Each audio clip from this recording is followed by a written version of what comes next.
Salut les amis, on est parti aujourd'hui pour le 1231e épisode de l'After Zap Image. On jette un coup d'œil directement au programme et aux affiches des quarts de finale de la Coupe d'Afrique des Nations, puisque les huitièmes de finale sont terminés depuis hier. On retrouvera donc la Tunisie face au Burkina Faso, le Sénégal face à la Guinée équatoriale, la Gambie face au Cameroun et un beau duel aussi entre le Maroc et l'Égypte. Les résultats de la veille avec la qualification pour la Guinée équatoriale face au Mali. Alors les deux matchs de la veille se sont terminés sur le score de 0-0. On a eu droit donc à 2 séances de tirs au but hier. Qualification donc pour la Guinée équatoriale. 6 tirs au but à 5 face au Mali. Il en est de même pour l'Égypte qui a donc sorti les éléphants ivoiriens hier, un 0-0 donc aussi. Et puis une qualification 5 tirs au but à 4 pour les Égyptiens avec un arrêt du gardien El Shenaoui qui a été rentré donc un petit peu avant la 90e minute de jeu, qui n'était que le numéro 2 de cette sélection égyptienne et qui a donc sorti un penalty hier lors de cette séance. L'Égypte est donc qualifiée. Une petite information donc sur l'Égypte en Coupe d'Afrique des Nations et notamment les séances de tir au but, puisque les Pharaons ont remporté chacune de leurs 5 dernières séances de tir au but en Coupe d'Afrique des Nations. La dernière fois que l'Égypte a perdu sur une séance des tirs au but, c'était en 1984. On enchaîne les amis avec une petite image aussi. Le grand retour de Mario Balotelli avec la squadra Azzurra. Balotelli qui était donc absent depuis 3 ans maintenant avec la sélection italienne et qui fait donc son grand retour avec Roberto Mancini. La squadra Azzurra est rassemblée évidemment pour peaufiner et travailler un petit peu des automatismes qu'il faudra évidemment trouver pour le barrage dans quelques semaines maintenant. Ça sera au mois de mars. On va enchaîner avec du côté de la Ligue 1, une victoire importante hier pour l'AS Saint-Etienne, la première aussi d'ailleurs pour Pascal Dupraz. Les Verts s'imposent du côté d'Angers, 1-0, un but inscrit juste avant la mi-temps à la 42e minute, but contre son camp d'ailleurs de Mendy. Une victoire très importante pour l'AS Saint-Etienne, même si évidemment au niveau du classement, ça change pas grand-chose pour les Verts. En tout cas, ce sont 3 points hyper précieux pour l'AS Saint-Etienne. On regarde les stats de cette rencontre qui a été assez serrée, avec pas mal d'occasions qui ont été des occasions qui ont terminé et débouché sur des situations devant le but, et notamment des frappes cadrées. Donc on n'a que 15 tirs dans cette rencontre, mais sur ces 15 tirs, on en a quand même 9 qui sont cadrés hier entre le SCO et l'AS Saint-Etienne. Il faut saluer notamment la prestation défensive des Verts qui ont enfin réussi à tenir un résultat. Ça faisait quelques temps maintenant que Saint-Etienne avait beaucoup de difficultés, notamment souvent à tenir un résultat en fin de match. Une déclaration de Riyad Boudbouz qui faisait donc son retour hier en tant que titulaire après la Coupe d'Afrique des Nations. Riyad Boudbouz qui nous dit « On n'est pas mort, on va se battre jusqu'à la fin de saison pour se maintenir ». Les 3 points étaient très importants, la confiance individuelle aussi, c'est bien pour la suite. Des joueurs de la CAN vont revenir et 2 recrues aussi vont nous aider. Du côté de Pascal Dupraz qui nous dit « On a l'air un tout petit peu moins con qu'avec 12 points. Je suis heureux pour les joueurs, pour tout le club et tous nos supporters. » Espérons que cette victoire soit fondatrice côté stéphanois. Ça peut permettre vraiment aux Verts d'engranger un petit peu déjà de confiance. On attendra donc une confirmation évidemment pour les Verts, même s'il n'y a pas de championnat ce week-end, c'est week-end de Coupe de France.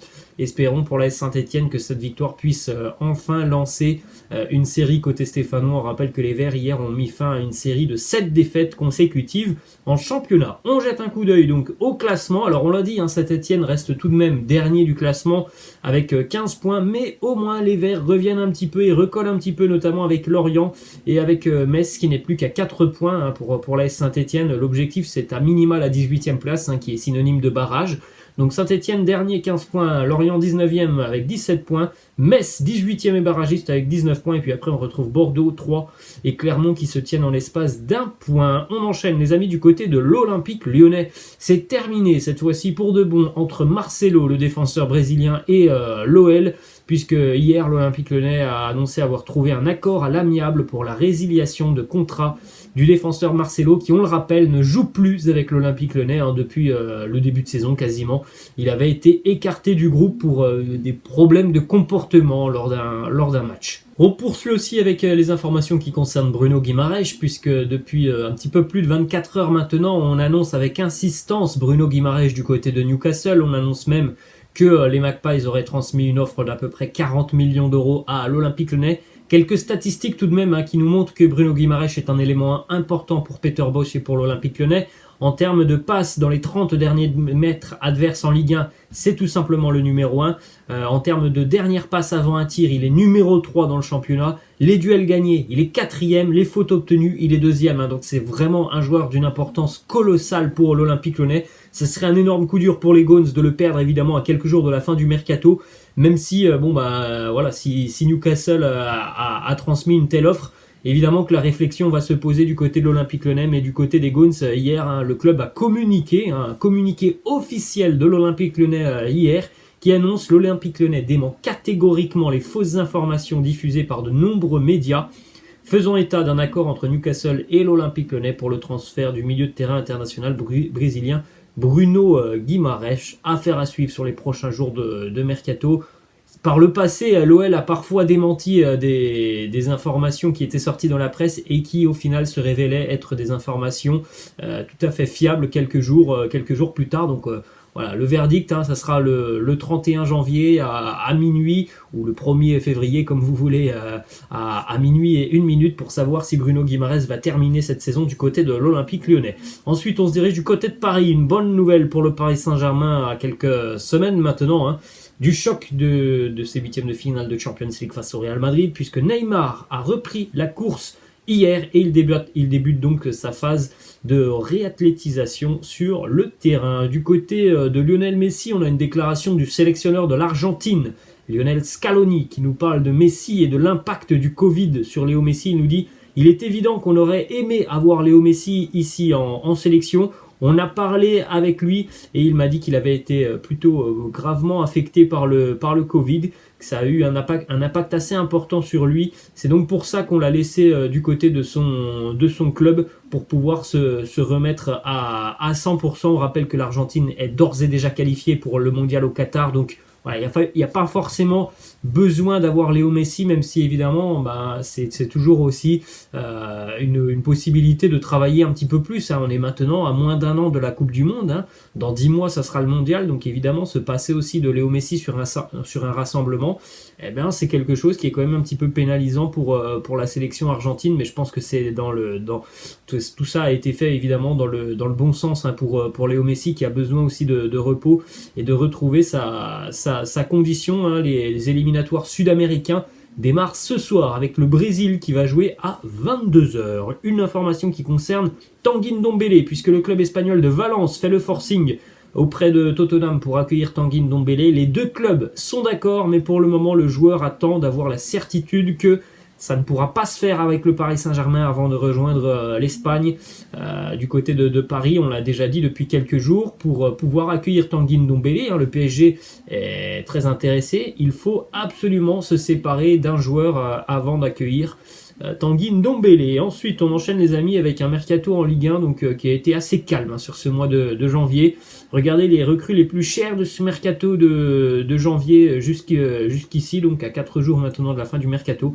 Vanderson du côté de Monaco 11 millions, Cajuste à Reims 10 millions, Zregova du côté de Lille 7 millions et le Norvégien Patrick Berg qui s'est engagé en tout début de mercato du côté de Lens pour un petit peu moins de 5 millions d'euros. On enchaîne du côté de l'Espagne, une déclaration de Xavi. Hier, il y avait eu une nouvelle rencontre entre notamment l'entraîneur du Barça, le président Joan Laporta, mais aussi les représentants d'Ousmane Dembélé, en l'occurrence son agent Moussa Sissoko.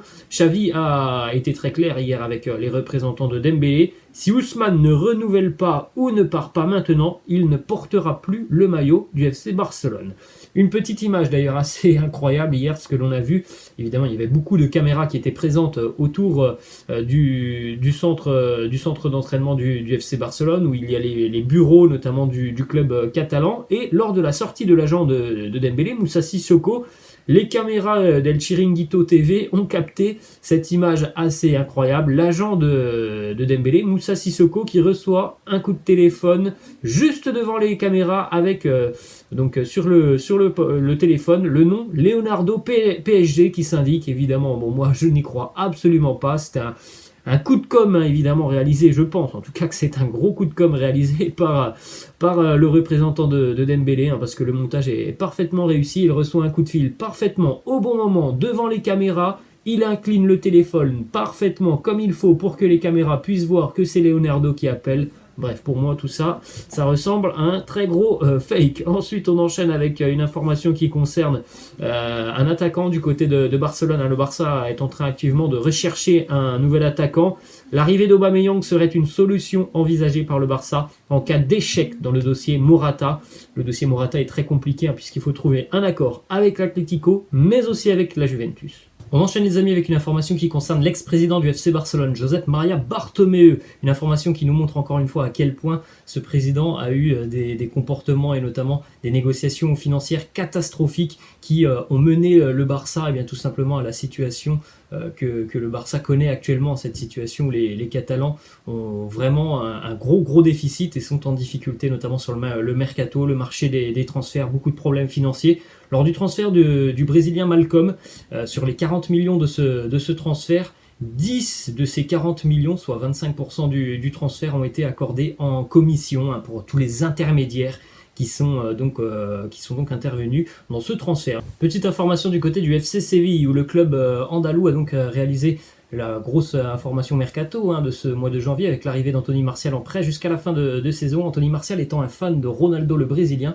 eh bien, le club sévillan a proposé à Ronaldo de réaliser une petite vidéo d'accueil pour Anthony Martial. Donc voilà, une petite attention envers le français qui lui a certainement fait beaucoup plaisir. Ensuite, on a une déclaration d'Erling Haaland qui nous parle de son top 3 au niveau des attaquants au monde. Il nous dit: vous devez dire que Lewandowski est le numéro 1. Et puis pour moi, vous avez aussi Benzema. Il a également été incroyable, mais Messi est également exceptionnel. Donc Benzema et Messi partagent les deuxième et troisième place. On enchaîne avec une information du côté du Bayern Munich. Ça concerne Corentin Tolisso. La direction du Bayern remarque les récentes performances solides de Corentin Tolisso, qui est de plus en plus régulier, hein, depuis quelques semaines avec le Bayern, de plus en plus de temps de jeu aussi avec Julian Nagelsmann. Le Français doit confirmer ses performances et faire preuve de plus de régularité s'il veut décrocher une prolongation de contrat. Et on va terminer les amis avec une petite information qui concerne l'attaquant ivoirien Wilfried Bony, qui est de retour aux Pays-Bas. Il était exilé depuis 2 ans en Arabie Saoudite maintenant. Wilfried Bony